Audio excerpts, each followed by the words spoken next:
Word nga minyo, sayon litokon pero lisod ang responsibilidad ug ang mga obligasyon.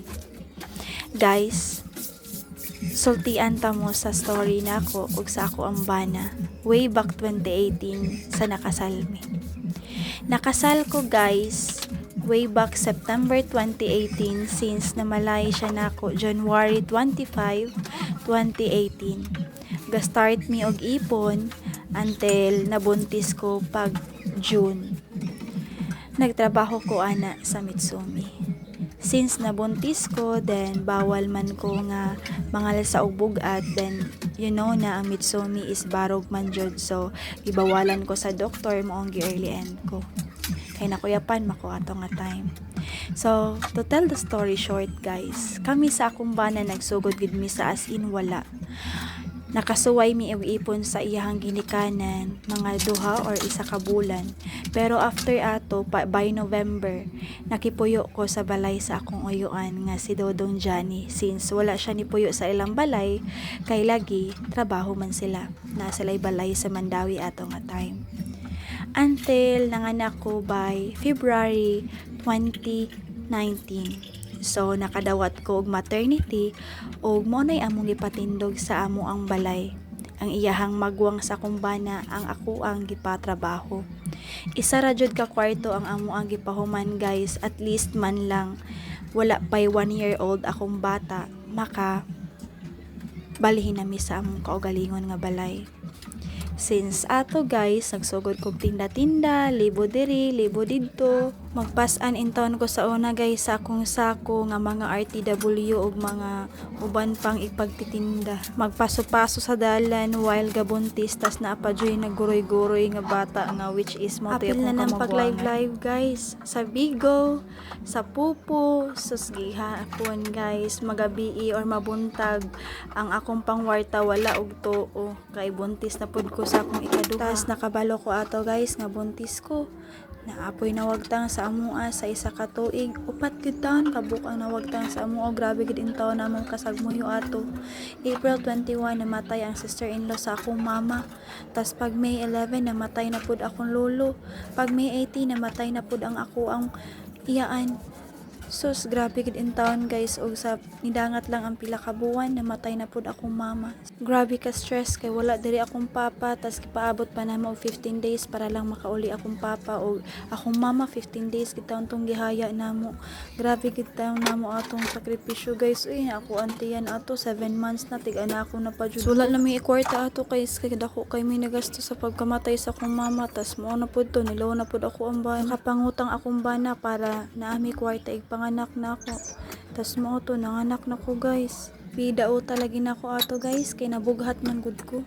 Sukad ato guys, namuhi pod mi og mga baboy kay nakapanganak na ko sa akong ikaduha nga bata. Nakadawat na pod kog maternity. Niloon na pod ako ang bana sa pag-ibig, niloon sa SSS para lang among marolling. Hangtod nga nakakuan mi og isa ka buk-anay. Tapos dugay kay siya nanganak, tapos naabtan pa gid siya ASF. Niya gibaligya na lang to namo siya og barato guys, bisan wala siya nasakit kay kami naman lang diri nang pabilin nga naay anay. Nya mahadlok man ko ato nga time basin mapildi pud siya ba, so daw wala na gid may makarta niya. So mo to amo na lang gid siyang gi-give up, amo na lang gid siyang gibaligya, bisan pa man og 3-5 na lang among halin ato. So nani part 2 guys. Part 2 sa among story. So guys, ako day ipailaila sa inyo ha. Si Ninyo Ray mo din ako ang bana, taga Tuhob ra ni sa wala kabalo. Ang Tuhob is part ra pud na siya sa Ipil. So Ipil og Malubog. So duol ra gid kayo mistanan guys. So classmate pud mi pag third year. Siya na akong sumbungan sa mga kaligot-got sa mga niagi. Tas siya na ako ang ambot na lang oy Ginoo. Grabe kay magkaagi na niya guys. Sa wala lang kabalo. Grabe gid kay magkaagi. So wala pa mi nagbinyo guys. Kani siya mo akong sumbungan sa mga kaligot-got sa akong dughan. So magkita-kita ra mi sa una gamit sumi ko. Siya ga-isano. So makita-kita mi sa una nga sa simbahan sa Danau kay manimbami, dayon mangaon, ana tawag-tawag. Tas mo to naka-realize siya nga murag kanang di lang dapat siya may akong sumbungan, dapat kami na lang magminyo ana ba mura siya ambot lang ay Ginoo. Kaya mo to nga nang After 1 year sa contractual na ko sa Mitsumi is ning balhin ko sa Gaisano kay ana man siya ga-hiring daw. So mo to nagka-share ko sa Gaisano ko, shout out ko diraha sa akong mga kauban sa Gaisano sa una. So kami uyab-uyab pa mi ato guys. Kaya wala pa man siya na may ato. Mo ton time mga kani ang gimanyakan mo ko dira sa Gaisano. Ug katong nagmanyak sa ako guys, nakabayad siya sa ako ang remaining 5 months nga trabaho-onon pa unta sa Gaisano. So mo to nag-stop ko sa Gaisano, then imbalik na pud ko Mitsumi. So mo tong time guys nga pag February 25 is namalay naman ang akong bana sa ako then nagsabot na mi nga naman ko'y kwarta katong gibayad sa kato ang gibayad sa nakasala sa ako sa Gaisano mo na lang to ipalit na mo og baboy.